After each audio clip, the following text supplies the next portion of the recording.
Hi friends, എന്തുണ്ട് വിശേഷം? എല്ലാവരും സുഖമായിട്ടും സേഫായിട്ടിരിക്കുന്നുവെന്ന് വിശ്വസിക്കുന്നു.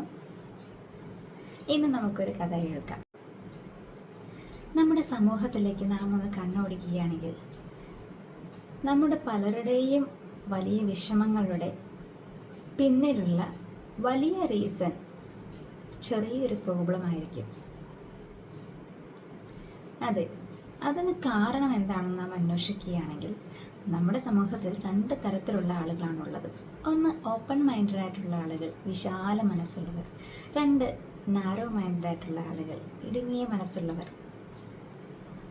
ചെറിയ മനസ്സുള്ളവരാണ് നിങ്ങളെങ്കിൽ, ഇടുങ്ങിയ ചിന്താഗതിയാണ് നിങ്ങൾക്കുള്ളതെങ്കിൽ, ചെറിയ പ്രശ്നങ്ങൾ നേരിടുമ്പോൾ തന്നെ അത് വലിയ സങ്കടത്തിലേക്ക് നിങ്ങളെ നയിക്കും.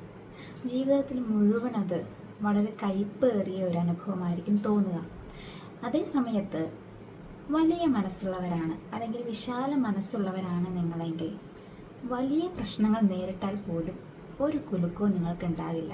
അതെല്ലാം തട്ടിത്തെറിപ്പിച്ച് മുന്നോട്ട് പോകുവാൻ നിങ്ങൾക്ക് സാധിക്കും.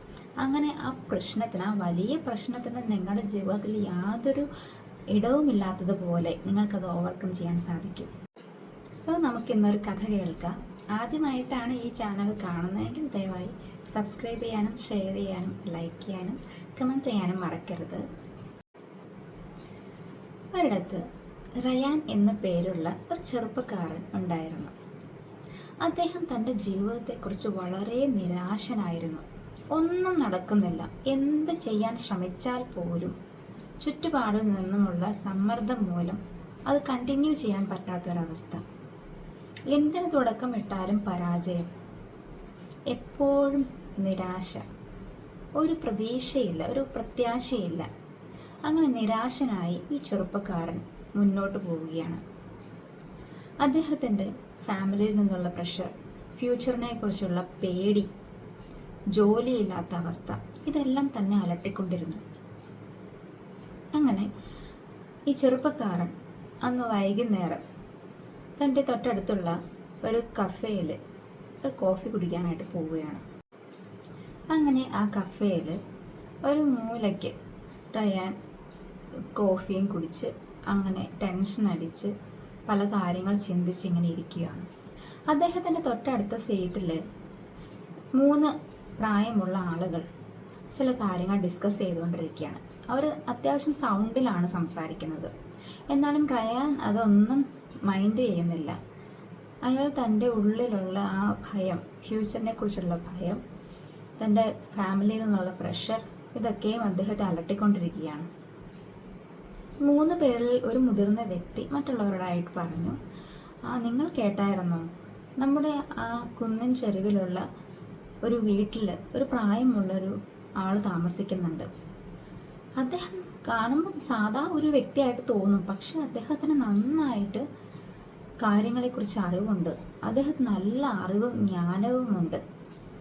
എൻ്റെ മകൻ ഭയങ്കരമായിട്ട് സ്ട്രഗിൾ ചെയ്യുമായിരുന്നു, കുറേ പ്രശ്നങ്ങളൊക്കെ കാരണം സ്ട്രഗിൾ ചെയ്യുമായിരുന്നു.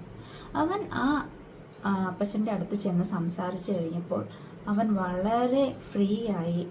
He completely changed. അപ്പോൾ ഇത് കേട്ടുകൊണ്ടിരുന്ന തൊട്ടടുത്ത വ്യക്തി പറയുകയാണ്, oh yeah, people say he can lighten your heart just by talking. പെട്ടെന്ന് റയാൻ അത് ശ്രദ്ധിക്കുകയാണ്. അവൻ ചിന്തിക്കുകയാണ്, ഓ, അങ്ങനെ ഒരാളുണ്ടെങ്കിൽ തീർച്ചയായിട്ടും അവർക്ക് എന്നെ സഹായിക്കാൻ പറ്റും.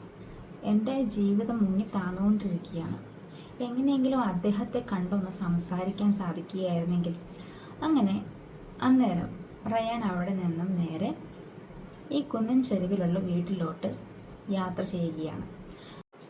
അങ്ങനെ റയാൻ ആ അപ്പച്ചൻ്റെ വീട്ടിലെത്തുകയാണ്. എന്നിട്ട് റയാൻ അദ്ദേഹത്തോടായിട്ട് പറഞ്ഞു, അപ്പച്ച, എന്നെ എങ്ങനെയെങ്കിലും ഒന്ന് സഹായിക്കണം.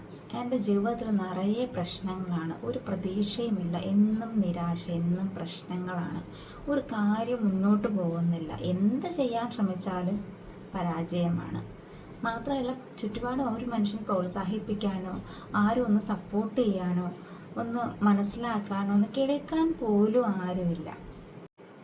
എനിക്ക് എന്തെങ്കിലും ഒരു വഴി പറഞ്ഞു തരണം. എങ്ങനെയാണ് ഞാൻ ജീവിതത്തിൽ സന്തോഷമായിട്ട് മുന്നോട്ട് പോകാൻ സാധിക്കുക? എന്തെങ്കിലും ഒരു വഴി എനിക്ക് പറഞ്ഞു തന്നേ പറ്റും. ഇങ്ങനെ റയാൻ തൻ്റെ ഭാരങ്ങളും വിഷമങ്ങളും വേദനകളും എല്ലാം ഈ അപ്പച്ചനോട് ഷെയർ ചെയ്യുകയാണ്. അദ്ദേഹം വളരെ ക്ഷമയോടെ ശ്രദ്ധയോടെ റയാനെ കേട്ടുകൊണ്ടിരിക്കുകയാണ്.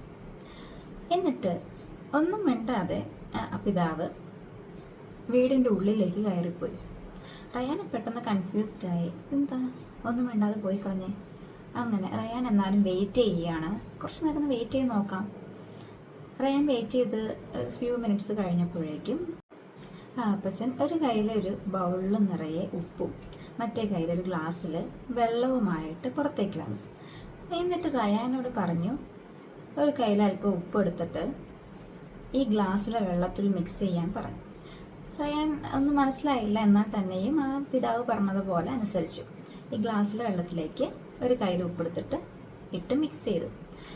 അപ്പോൾ ആ അപ്പച്ചൻ പറഞ്ഞു, കുറച്ച് കുടിച്ചു നോക്കൂ. അങ്ങനെ റയാൻ കുടിച്ചു. എന്താണ് അതിൻ്റെ ടേസ്റ്റ്? റയാൻ പറയാണ്, ഇത് ഭയങ്കര ഉപ്പാണ്, ഒരു രക്ഷയില്ല, ഭയങ്കര ഉപ്പാണ്. അപ്പച്ചൻ ചിരിച്ചു. എന്നിട്ട് അദ്ദേഹം പറഞ്ഞു, പിന്നെയും ആ ബൗളിൽ ഫുൾ ഉപ്പും ആയിട്ട് എൻ്റെ കൂടെ വരൂ എന്ന് പറഞ്ഞു. അവരൊരുമിച്ച് അവിടെ അടുത്തുള്ളൊരു തടാകത്തിലേക്ക് പോയി. ആ തടാകത്തിൽ ചെന്ന് കഴിഞ്ഞപ്പോൾ ആ അപ്പച്ചൻ റയാനോട് പറഞ്ഞു, റയാൻ, നീ ആദ്യം ചെയ്തപോലെ ഒരു കയ്യിൽ നിറയെ ഉപ്പ് എടുത്തിട്ട് ഈ തടാകത്തിലേക്ക് ഇടൂ. അങ്ങനെ റയാൻ ആ തടാകത്തിലേക്ക് ഉപ്പ് വിതറി. കുറച്ച് കഴിഞ്ഞ് അപ്പച്ചൻ പറഞ്ഞു, ഇത് ഒന്ന് ടേസ്റ്റ് ചെയ്ത് നോക്കൂ, ഇതിലെ തടാകത്തിലെ വെള്ളം ഒന്ന് ടേസ്റ്റ് ചെയ്ത് നോക്കൂ. അങ്ങനെ റയാൻ കുറച്ച് വെള്ളം അതിൽ നിന്നും എടുത്ത് കുടിച്ച് നോക്കുകയാണ്. അപ്പോൾ അപ്പച്ചൻ ചോദിച്ചു, എങ്ങനെയുണ്ട് അതിൻ്റെ ടേസ്റ്റ്? റയാൻ പറഞ്ഞു, ഇത് കുഴപ്പമില്ല, അങ്ങനെ ഉപ്പൊന്നും തോന്നുന്നൊന്നുമില്ല, ഓക്കെയാണ്. എന്നിട്ട് റയാൻ്റെ തോളത്തൊന്ന് തട്ടിയിട്ട് ഈ അപ്പച്ചൻ ഇപ്രകാരം പറഞ്ഞു, നമ്മുടെ ജീവിതത്തിലെ വേദനകൾ it's like a pure salt. ഇത് നമ്മുടെ ജീവിതത്തെ എങ്ങനെ അഫക്റ്റ് ചെയ്യുന്നു എന്നത് it's depends on our heart.